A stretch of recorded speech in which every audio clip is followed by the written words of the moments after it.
यानी समाज के अनेकों मोड़ पे विभाजन बना रहता है। जैसे यहाँ पे कोई अलग जाति है, कोई वहाँ पे अलग जाति है, कोई यहाँ, जैसे हम यहाँ खड़ा है तो यहाँ पे कोई, जैसे हम हिंदू है तो हिंदू है, कुछ दूरी पे मुस्लिम है। ये सब में विवाद होते रहता है, होने की संभावना रहता है। क्या होता है? होने की संभावना रहता है। समाज के विभिन्न वर्गों के लोगों को सलाह लोगों को सत्ता में साझेदारी दी जाती है, यानी सभी लोग को एकजुट रखने के लिए सत्ता में साझेदारी दी जाती है। कैसे सत्ता में साझेदारी दी जाती है?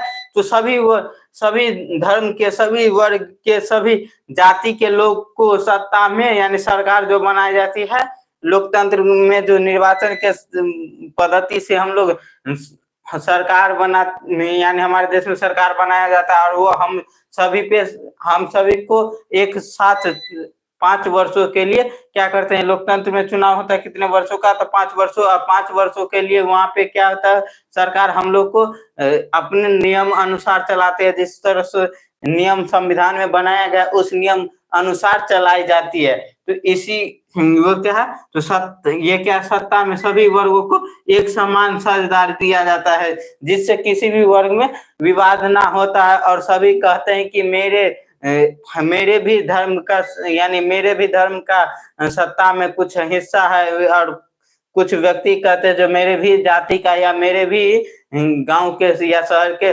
लोगों का इस सत्ता में कुछ हिस्सेदारी है। यानी कुछ किसी शहर के कोई व्यक्ति चले जाते हैं, किसी गांव के कोई व्यक्ति चल जाते, तो उस गांव के लोग भी वो कहते हैं। उसके बाद देखिएगा क्या कहा जा रहा है इसमें, सत्ता में उचित साझेदारी इस विभेद को रोकता है। यानी सत्ता में उचित जो साझेदारी दिया जाता है सभी को, तो इस विभेद जो सभी जगह जो टूटने की ये जो विभेद, यानी विभेद बना रहता है सभी आधार पे, वो विभेद होने की जो होती है, विभेद होने की रहती है, जो कम हो जाती है, सत्ता में साझेदारी से कम हो जाती है, क्योंकि उचित उस सभी को साझेदारी दिया जाता है, जिससे वो क्या हो जाते हैं, तो एक दूसरे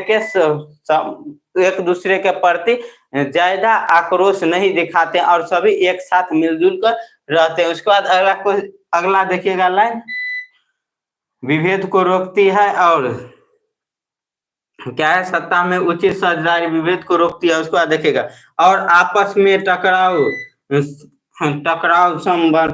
की संभावना कम करते हैं। ये लाइन भी आप लोग को समझा दिए, जो उचित साझेदारी मिल जाएगी तो आपस में जो टकराव होने की संभावना रहती है वो सब खत्म हो जाती है, वो खत्म हो जाते। इस उद्देश्य से भारत में अनुसूचित जनजाति और अनुसूचित जाति और अनुसूचित जाति और अनुसूचित जनजातियों के लिए और पिछड़े वर्ग के लिए क्या किया गया है, तो समाज में क्या किया गया, 1 मिनट देखिए, इस उद्देश्य से, यानी जो टकराव के उद्देश्य को ध्यान में रखते हुए क्या किया गया, समाज में अनुसूचित जाति और अनुसूचित जनजाति जो होता है, और समाज के पिछड़े वर्ग के लिए क्या किया गया, तो आरक्षण की प्रावधान किया गया। क्या किया गया, अनुसूचित जनजाति और अन्य पिछड़े वर्ग को आरक्षण की व्यवस्था दी गई। यानी जो समाज में विभाजन ना हो, टकराव ना हो, इसके लिए क्या किया गया, तो पिछले तबके के लोग को क्या दिया गया, आरक्षण का लाभ दिया जाता है। क्या दिया जाता है, हमारे संविधान में लिखा गया है कि पिछले वर्ग को आरक्षण दिया जाएगा। उसके बाद क्या है, आरक्षण दी जाती है। उसके बाद देखिएगा, इस प्रकार सत्ता में साझेदारी के द्वारा लोकतांत्रिक व्यवस्थाएं क्या करती है, सामाजिक विभाजन को संभालती है। यानी सभी लोगों को एकजुट करके क्या करते हैं, सत्ता में साझेदारी के द्वारा ही सभी लोगों को एकजुट किया जाता है, और उसी के माध्यम से क्या किया जाता है, सत्ता में साझेदारी के माध्यम से ही लोकतंत्र क्या करते हैं, लोकतांत्रिक व्यवस्था में सामाजिक विभाजन को क्या किया जाता है, तो सामाजिक विभाजन को संभाला जाता है।